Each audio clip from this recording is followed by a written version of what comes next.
Hello my dear students. Word power set 11 करेंगे आज और देखेंगे आज का विचार और फिर बढ़ेंगे आगे। चलिए आज का विचार देखते हैं। आज का विचार कहता है काबिल बनने के लिए कुछ भी करना पड़ता है। कुछ भी का मतलब वट एवर इट टेक्स, जो भी जरूरत हो काबिलियत को बढ़ाने के लिए, काबिल बनने के लिए, तो वो आपको करना चाहिए, तभी आप काबिल बन पाएंगे। Okay, to become capable one must do whatever it takes. जो भी करना पड़े हम करेंगे काबिल बनने के लिए। तो फिलहाल हम काबिल बन जाए कि वर्ड पावर को देखें, बढ़ाएं और साइनो एंड एंटो को उड़ा दे बस। चलिए पहला वर्ड कलेक्शन हमारे पास है auditor, anarchist, apostate and atheist. Done. पहला ऑडिटर। क्या आपने लेखाधिकारी का नाम सुना है? लेखाधिकारी यानी लेखा प्लस परीक्षक, लेखा परीक्षक। लेखा मीन्स अकाउंट्स। किसी भी ऑफिस में अकाउंट सेक्शन होता है, वहां डाटा को रिकंसाइल करने के लिए, मैच करने के लिए, जांच करने के लिए ऑडिटर आते हैं और ऐसे चीजों को हम कहते हैं कि ऑडिट ऑडिट होनी है, ऑडिट की जानी है, लेखा जांच की जानी है। डन। तो ऑडिट करने वाला अधिकारी ऑडिटर कहलाएगा। चलिए अगले वर्ड पे आते हैं, एनार्किस्ट। एन प्लस आर्किस्ट, जो आर्की यानी सिस्टम ऑफ गवर्नेंस को बर्बाद कर देता है, वो लॉलेसनेस पैदा कर देता है, लॉलेसनेस पैदा कर देगा, मतलब कानून की धंजी उड़ जाए ऐसा माहौल बना देगा कि लॉ एंड ऑर्डर पूरा बिगड़ जाता है। ऐसे आदमी को हम कहते हैं एनार्किस्ट।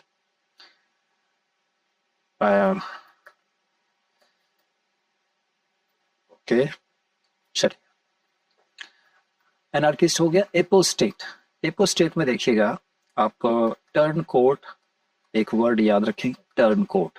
टर्न कोर्ट का मतलब है एक तरह से कि आपके ग्रुप में कोई एक आदमी ऐसा था जो अब आपके सिद्धांत के खिलाफ हो गया, एक तरह से हेरेटिक हो गया है। हेरेटिक हम कहते हैं कि वो जैसे आपके साथ था पहले लेकिन अब आपके विपरीत हो गया है, तो टर्न कोट हो गया, उसने पार्टी ही बदल दी। तो पार्टी बदल दी, उसकी पॉलिसी बदल गई, उसकी सोच बदल गई, उसका प्रिंसिपल अब बदल गया। तो ऐसे लोगों को हम कहते हैं एपोस्टेट, जो अपनी पार्टी को, अपने फेथ को छोड़ देता है। एपोस्टेट अपने स्टेट में ही बदलाव ला देता है, वो कर लेता है बदलाव। एक हॉस्टाइल भी वर्ड है, इसके साथ आप याद रखेंगे तो काम आ जाएगा। हॉस्टाइल कहते हैं कि कभी कभी जैसे एक प्रोवर्ब है, टर्न हॉस्टाइल। टर्न हॉस्टाइल का मतलब आपके पक्ष में जो आदमी था अब वो आपके विपक्ष में हो जाए, तो कहेंगे कि ही हैज टर्न हॉस्टाइल, वो तो हमारा विपक्षी हो गया अब तो एपोस्टेट हो गया, वो फेथ को उसने छोड़ दिया। अगला वर्ड एथीस्ट, नास्तिक करेंगे सीधे सीधे, और इसका अपोजिट हो जाएगा थ्यूस्ट, आस्तिक। चलिए सिंपल वर्ड था, आगे बढ़ेंगे अगले कलेक्शन पे। पहले स्क्रीनशॉट लेंगे, अगला कलेक्शन आते हैं। अगला कलेक्शन हमारे पास arbitrator, arbitrator, aesthetic, bohemian and cacographer. पहला आर्बिट्रेटर, ए और बी के बीच में झगड़ा हो गया, इसके बीच में कोई मीडिएटर चाहिए था झगड़ा सुलझाने के लिए, मीडिएटर।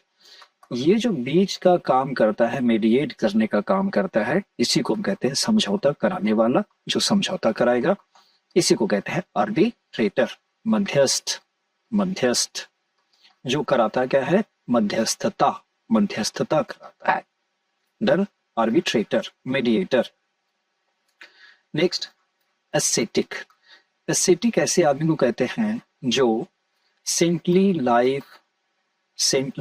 लाइफ लीड करता है, मीन्स उसको प्लेजर से कोई लेना देना नहीं है, वो हेडोनिस्टिक नहीं होगा, हेडोनिस्टिक नहीं होगा, वो रिक्लूज जैसा होगा, स्टोइक होगा। स्टोइक पेन एंड प्लेजर से कोई लेना देना नहीं है, इंडिफरेंस शो करेगा। रिक्लूज अकेला रहेगा।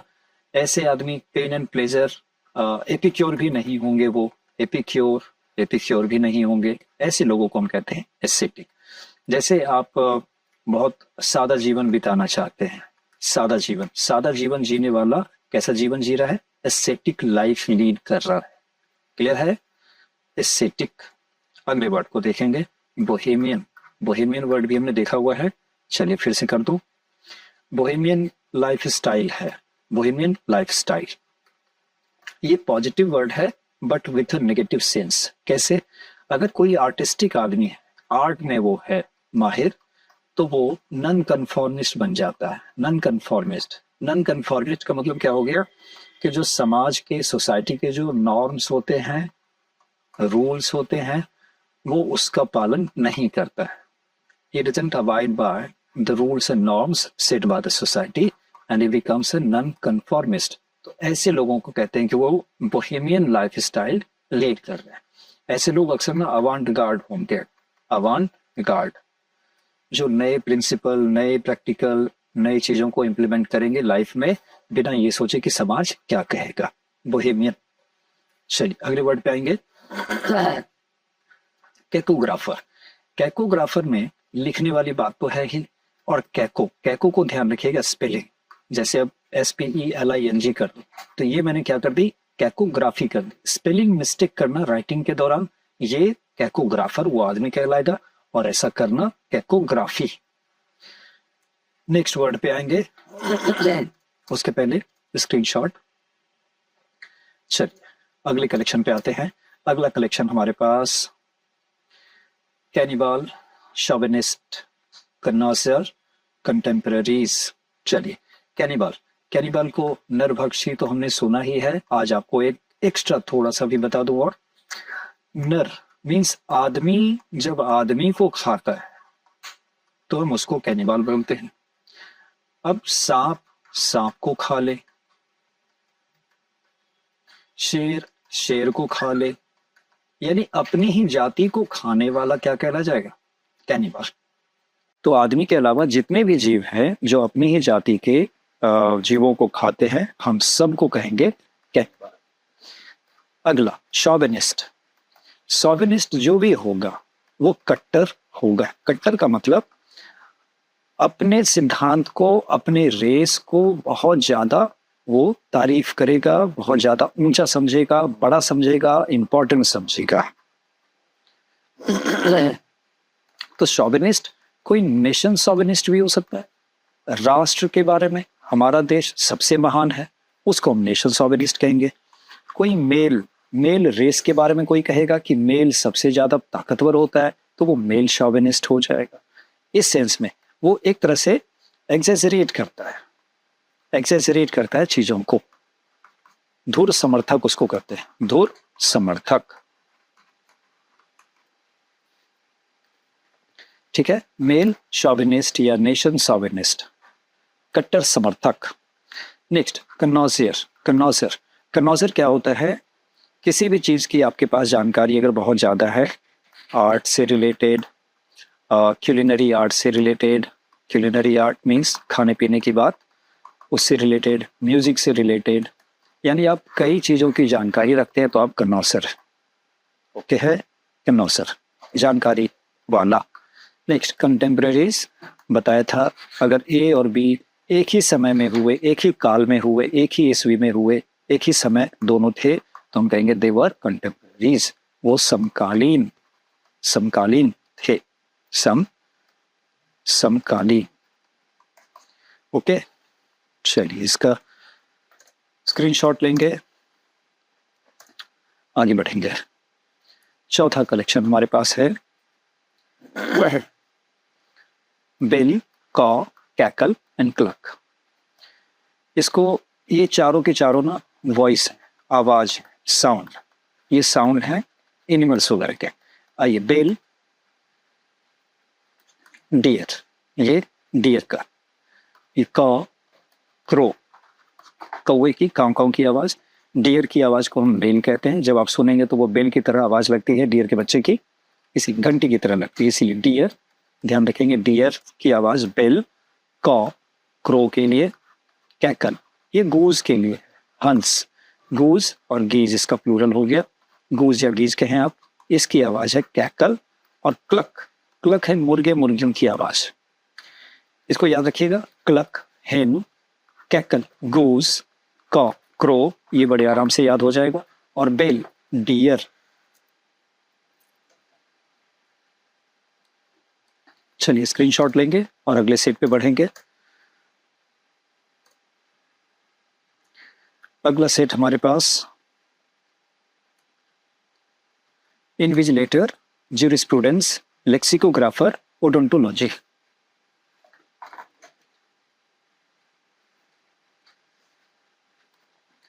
इन्विजिलेटर हमने सुना होगा, परीक्षा हॉल में क्या करते हैं, वो एक टीचर होता है जो सारे बच्चों पे निगरानी करता है, उसी को कहते हैं इन्विजिलेटर। वो विजिल का मतलब होता है ना सतर्क, वो सतर्क रहता है कि कोई बच्चा चोरी ना करे। इन्विजिलेटर इसी विजिल से बना है ना, विजिलेंस कमीशन, सतर्कता आयोग। ओके, आगे बढ़ेंगे। इन्विजिलेटर परीक्षा पर्यवेक्षक। अगला ज्यूरिस्प्रूडेंस। ज्यूरिस में देखिए तो ज्यूरी है ना, ज्यूरी लॉ से रिलेटेड है। जज मेंबर, वो जो बेंच कहते हैं कि 3 जजों का बेंच था, यानी ये ज्यूरी के मेंबर है। ज्यूरी मीन्स ये हो गया जज का ग्रुप, एक तरह से कहिए इसको पंचायत। तो ज्यूरिस के बारे में प्रूडेंस मीन्स ज्ञान कहते हैं। तो ज्यूरिस्प्रूडेंस मीन्स लॉ का ज्ञान, ज्यूरिस प्रूडेंस। आप इसको फिलोसफी कह सकते हैं कि फिलोसफी ऑफ लॉ ज्यूरिस्प्रूडेंस है। चलिए नेक्स्ट, लेक्सिकोग्राफर सिंपली कहते हैं ऐसे आदमी को जो कंपाइल करता है। क्या? लेक्सिकन किससे रिलेटेड है? वर्ड्स। तो वर्ड्स कहाँ पे मिलते हैं? डिक्शनरीज में। तो कंपाइलर ऑफ डिक्शनरीज ये लेक्सिकोग्राफर हो गया। डिक्शनरीज को कंपाइल करने वाला लेक्सिकोग्राफर, क्योंकि डिक्शन और लेक्सिकन दोनों का मतलब वर्ड और वर्ड सिलेक्शन, उसका सही इस्तेमाल होता है। लास्ट वर्ड देखेंगे, ओडोंटोलॉजी। ओडोंटोलॉजी में देखिए तो डोंट है ना, डोंटो, ये डोंटो डेंट से बनता है। डेंट मीन्स टीथ, दांत। ओके, तो ओडोंटोलॉजी में क्या होता है कि दांत के स्ट्रक्चर और डिजीज, दांत में कोई भी बीमारी हो सकती है, उसका स्ट्रक्चर खराब हो गया है तो है ना, अलग अलग डॉक्टर थे ना, पेरिडोंटिस्ट थे, एंडोडोंटिस्ट हैं, सबका काम अलग अलग हो जाएगा। तो उनको पढ़ना क्या पड़ेगा? ओडोंटोलॉजी वो पढ़ेंगे कि वो दांतों के स्ट्रक्चर और डिजीज के बारे में पढ़ेंगे, तो ओडोंटोलॉजी पढ़ेंगे। चलिए इसका स्क्रीनशॉट लेंगे। ये सेट यही समाप्त। आने वाले एग्जाम के लिए आपको ऑल द बेस्ट और मिलेंगे अगले वीडियो में। तब तक के लिए bye bye and take care.